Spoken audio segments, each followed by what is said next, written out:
Hello साथियों, स्वागत है आपका त्रिशरण ज्ञान यूट्यूब चैनल पर। आज के इस वीडियो में हम लोग पढ़ने वाले हैं मैं नास्तिक क्यों हूँ का भाग 3। और इस भाग के अंतर्गत हम लोग डिस्कस करेंगे धर्म और हमारा स्वतंत्रता संग्राम। आप जानते हैं कि यह जो पुस्तक है भगत सिंह जी की जेल डायरी से लिखी गई है।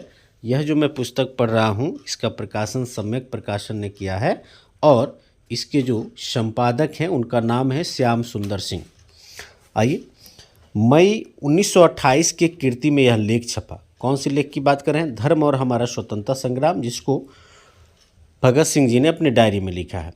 अमृतसर में अप्रैल में राजनीतिक कांग्रेस और नौजवान सभा की कांग्रेस हुई थी, जिसमें धर्म की समस्या पर शहीद भगत सिंह और उनके साथियों में जमकर विचार विमर्श हुआ। यह लेख उसी मामले पर प्रकाश डालता है।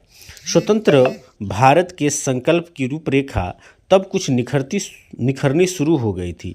इस लेख में जन एकता स्थापित करने संबंधी कुछ ठोस सुझाव दिए गए हैं। क्या लिखते हैं भगत सिंह जी? मैं उसको कोट कर रहा हूँ।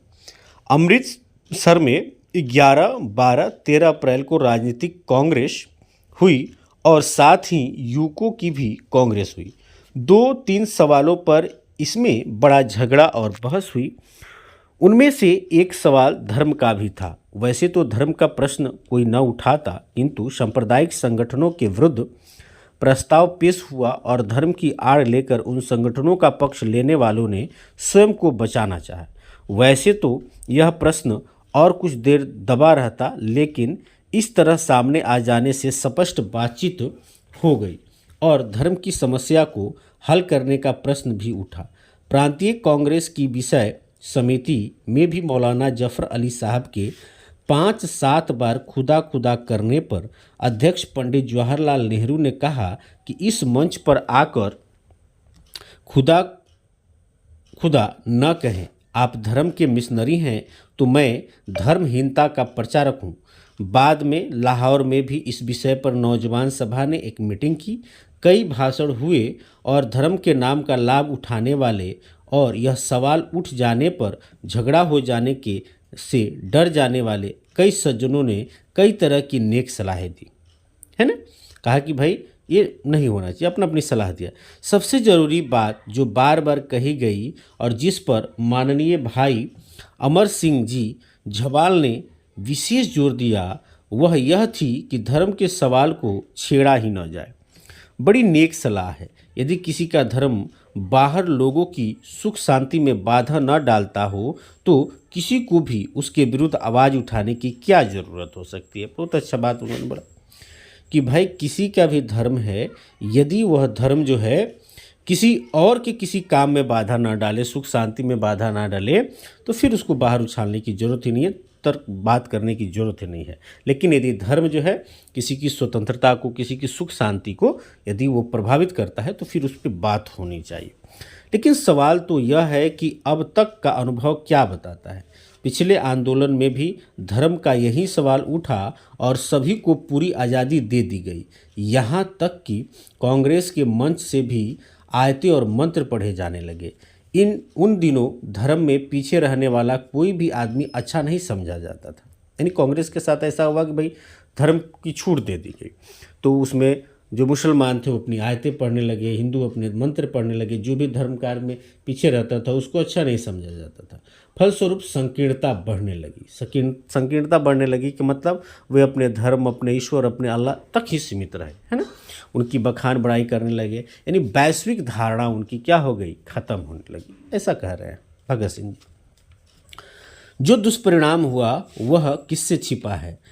अब राष्ट्रवादी या स्वतंत्रता प्रेमी लोग धर्म की असलियत समझ गए हैं और वहीं उसे अपने रास्ते का रोड़ा समझते हैं। बात यह है कि क्या धर्म घर में रहते हुए भी लोगों के दिलों में भेदभाव नहीं बढ़ाता, है ना। धर्म तो घर में है, लेकिन फिर भी जो है लोगों के दिलों में भेदभाव बढ़ता है समाज में। क्या देश के पूर्ण स्वतंत्रता हासिल करने तक पहुंचने में उसका कोई असर नहीं पड़ता। इस समय पूर्ण स्वतंत्रता के उपासक सज्जन धर्म को दिमागी गुलाम का नाम देते हैं। वे यह भी कहते हैं कि बच्चे से यह कहना कि ईश्वर की ही सर्वशक्तिमान है, मनुष्य कुछ भी नहीं, मिट्टी का पुतला है। बच्चे को हमेशा के लिए कमज़ोर बनाना है, उसके दिल की ताकत और उसके स्वविश्वास की भावना को ही नष्ट कर देना है। लेकिन इस बात पर बहस न भी करें और सीधे अपने सामने रखे दो प्रश्न ही विचार करें तो भी हमें नज़र आता है कि धर्म हमारे रास्ते में एक रोड़ा है। मसलन हम चाहते हैं कि सभी लोग एक से हों, उनमें पूंजीपतियों की ऊंच नीच की छूत अछूत का कोई विभाजन न रहे, लेकिन सनातन धर्म इस भेदभाव के पक्ष में है। 20वीं सदी में भी पंडित मौलवी जी जैसे लोग भंगी के लड़के के हार पहनाने पर कपड़ों सहित स्नान करते हैं और अछूतों को जनेऊ तक देने की मनाही है ना। यदि इस धर्म के विरुद्ध कुछ न कहने की कसम ले तो चुप कर घर बैठ जाना चाहिए, नहीं तो धर्म का विरोध करना होगा। लोग यह भी कहते हैं कि इन बुराइयों का सुधार किया जाए। बहुत खूब, छूत अछूत को स्वामी दयानंद ने जो मिटाया तो वे भी 4 वर्णों से आगे नहीं जा पाए। यानी उन्होंने भी प्रयास किया लेकिन 4 वर्णों तक रुक गए। वेदों की महत्ता की बात किए, वेद को नकारे नहीं, है ना। तो कह रहे हैं भेदभाव तो फिर भी रही ही, गुरुद्वारे जाकर तो सिख राज करेगा, खालसा गाए और बाहर आकर पंचायती राज की बातें करे तो इसका मतलब क्या है। धर्म तो यह कहता है कि इस्लाम पर विश्वास न करने वाले काफिर को तलवार से घाट उतार देना चाहिए, और यदि इधर एकता की दुहाई दी जाए तो परिणाम क्या होगा, है ना। भाई इस तरह का विभेद है तो फिर कैसे हम एकता की बात करेंगे। हम जानते हैं कि अभी कई और बड़े ऊंचे भाव की आयतें और मंत्र पढ़कर खींचतान करने की कोशिश की जा सकती है, लेकिन सवाल यह है कि इस सारे झगड़े से छुटकारा ही क्यों न पाया जाए। धर्म का पहाड़ तो हमें हमारे सामने खड़ा नजर आता है। मान लें कि भारत में स्वतंत्रता संग्राम छिड़ जाए, सेनाएं आमने सामने बंदूकें ताने खड़ी हो, गोली चलने ही वाली हो, और यदि उस समय कोई मोहम्मद गोरी की तरह, जैसे कि कहावत बताई जाती है, मोहम्मद गोरी के बारे में पढ़ेंगे तो कहावत है कि आज भी हमारे सामने गाय, सुअर, ग्रंथ साहिब, वेद, कुरान आदि चीज़ें खड़ी कर दी जाए तो हम क्या करेंगे। यदि पक्के धार्मिक होंगे तो अपना बोरिया बिस्तर लपेटकर घर लौट बैठ जाएंगे। धर्म के होते हुए हिंदू, सिख गाय पर और मुसलमान सुअर पर गोली नहीं चला सकते।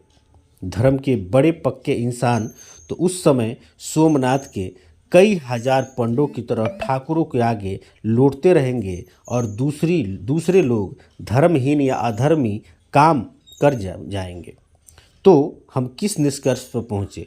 धर्म के विरुद्ध सोचना ही पड़ता है, लेकिन यदि धर्म के पक्ष वालों के तर्क भी सोचे जाएं तो वे कहते हैं कि दुनिया में अंधेर हो जाएगा, पाप बढ़ जाएगा। यानी भगत सिंह जी कहते हैं कि भाई यह तो हम बात कर रहे हैं कि धर्म को नकार देना है हम लोगों को। यदि हम देश प्रेम की बात करना चाहते हैं तो, मानव एकता की बात करना चाहते हैं तो, क्योंकि धर्म हमको बांटे हुए हैं, विभेद लगाए हुए हैं हम में। लेकिन धार्मिकों का जो तर्क है उसकी भी बात करते हैं कि धार्मिक इस बात को कहते हैं कि धर्म नहीं रहेगा तो दुनिया में अंधेरा हो जाएगा, पाप बढ़ जाएगा। बहुत अच्छा, इसी बात को ले लेते हैं। भगत सिंह कहते हैं कि बहुत अच्छी बात है, आइए इसी पे डिस्कस करते हैं। रूसी विद्वान टॉल्स्टॉय ने अपनी पुस्तक एसे एंड लेटर्स में धर्म पर बहस करते हुए इसके 3 हिस्से किए हैं। इसेंशियल्स ऑफ द रिलीजन, यानी धर्म की जरूरी बातें, अर्थात सच बोलना, चोरी न करना, गरीबों की सहायता करना, प्यार से रहना वगैरह, है ना। टॉल्स्टॉय के बारे में कहते हैं कि वो 3 हिस्से किए हैं धर्म, ठीक है। अगला है फिलॉसफी ऑफ रिलीजन, यानी जो है जन्म, मृत्यु, पुनर्जन्म, संसार रचना आदि का दर्शन।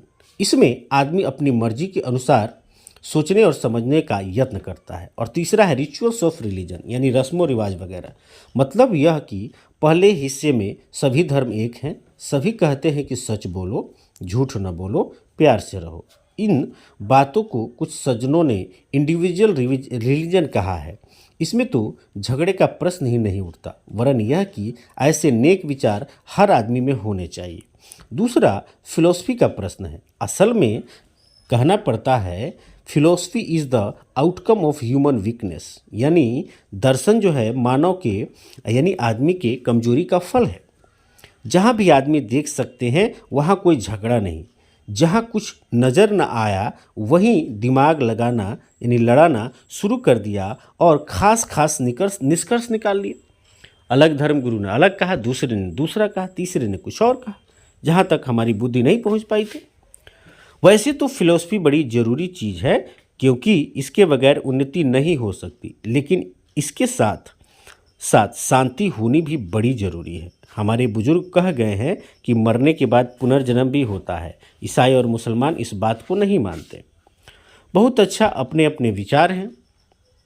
आइए प्यार के साथ बैठकर बहस करें, एक दूसरे के विचार जानें, लेकिन जब मसला तनासुक पर बहस होती है तो आर्य समाजियों और मुसलमानों में लाठियाँ चल जाती है।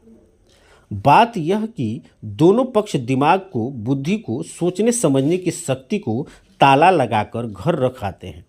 वे समझते हैं कि वेद में ईश्वर ने इसी तरह लिखा है और वही सच्चा है। वे कहते हैं कि कुरान शरीफ में खुदा ने ऐसे लिखा है और यही सच है। अपने सोचने की शक्ति को छुट्टी दी हुई होती है। सो जो फिलॉसफी हर व्यक्ति की निजी राय से अधिक महत्व न रखती हो तो एक खास फिलॉसफी मानने के कारण मित्र गुट न बने तो इसमें क्या शिकायत हो सकती है?